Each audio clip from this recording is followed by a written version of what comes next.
Peace, family. Vice President J.D. Vance just made a speech, and what he said was shocking. Sitting up on the podium, announcing to the world that America no longer has to apologize for being white. This is a beacon, a dog whistle to white supremacists. And white people who currently right now have roughly 90% of the power authority in the courts, in politics, in business, in economics, in law enforcement, to sit up here on that podium and say that we no longer have to apologize for being white. What it's saying to his white supremacist brethren is that now we're going after the remaining 10%. And when you look at the state this country's in right now,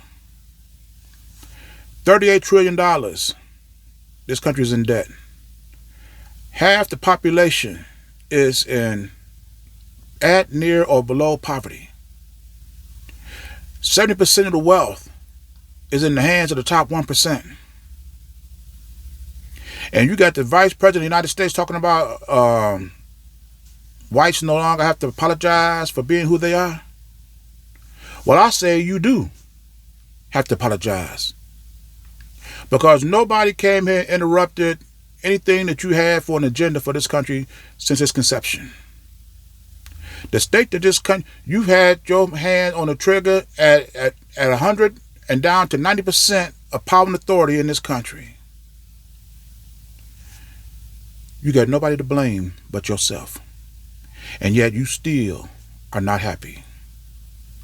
This is why I say, as we approach the end of this year, that all this gathering research is over. We have accumulated enough research. We know from history. We know what worked, what didn't work. We have enough information right now. Technology, advancements. We have enough economics right now to make a major sociological impact on our people. For the sitting President of the United States and the Vice President of the United States to be sending out these messages to white supremacists. And black people are still just as vulnerable today as we were 200 years ago. We own no independent means to sustain our existence. And we're going to sit back in 2025, and with all this information that we done gathered and calculated, and we can see why these decisions were really made, to sit back and do nothing, it's ridiculous. Longevity is no longer the excuse for continuing going along this path. This country is over. It's time for change. We cannot just wait for these people just to change their mind after all these years and be benevolent. Here you have Donald Trump, President of the United States, who was found guilty of discriminating against black people. Didn't want them living in his apartment.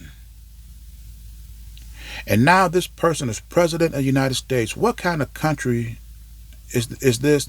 What kind of government are we funding when a person can be found guilty of discrimination against blacks and still be eligible to be President of the United States that's 15% black?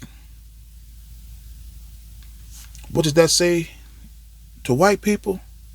And what does that say to black people? Stepping on black people is nothing. It's not going to stop white people from doing anything they want to do. Now, let that have been an Arab or a Jew or whatever, the outcome would be totally different. This is why when I go live, we're going to have some major discussions. And some of the things that we're going to discuss are the fact that the disarray, the disconnection between the people, the government, and the business district. Here you have businesses in black communities that use public funds but you still have the right to refuse service to the public. And then when the people protest the business as opposed to the government sending the police to stop the people while still supplying these businesses the access to public services. This is absolutely ridiculous.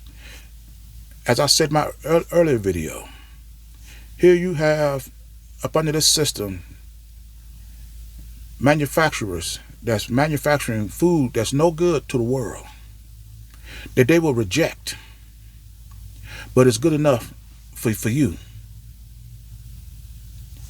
They manufacture food a totally different way when they distribute it to other countries,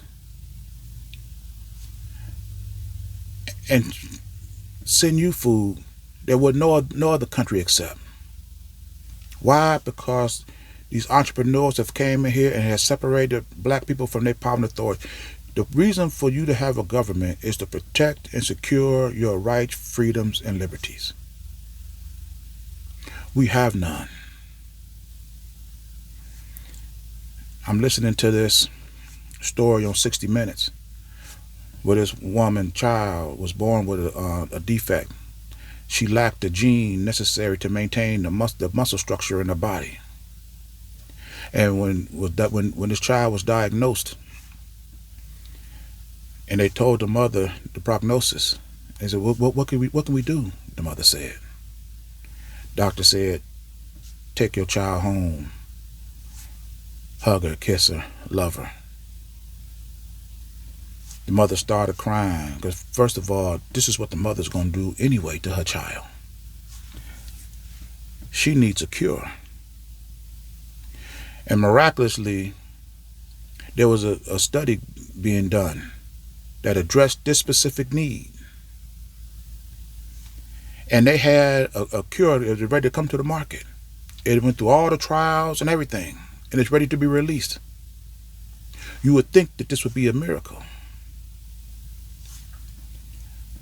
And all she needed was one treatment.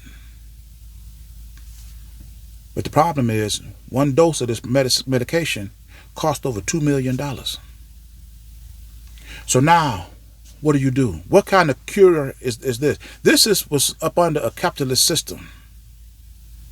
Do you know what type of power and authority you have to have over people to sit up here and manufacture medicine that one dose is more than what you make in your whole lifetime? And they don't want you to consider an alternative? As I was talking to this guy about this, and he was telling me, he said, "You know what? My father had I think he said heart surgery, lung surgery, and right now he owes over $20,000 to pay it off. But without insurance, it would have cost him $4 million." Listen here, even with insurance, $20,000 to $30,000 for a hospital bill just to maintain your health is absolutely ridiculous. So yeah, we're going to have a lot to discuss. And after this discussion, it's going to be plain and clear. Either you want to make a change for your future, or do you want to keep things the same? And to me, when you look at what we got right now, there's nothing really more to discuss. But I'm in this video here, and as always, these are my thoughts, my opinions. I invite you to leave yours in the comments, and I'll see you in my next video. Ashe.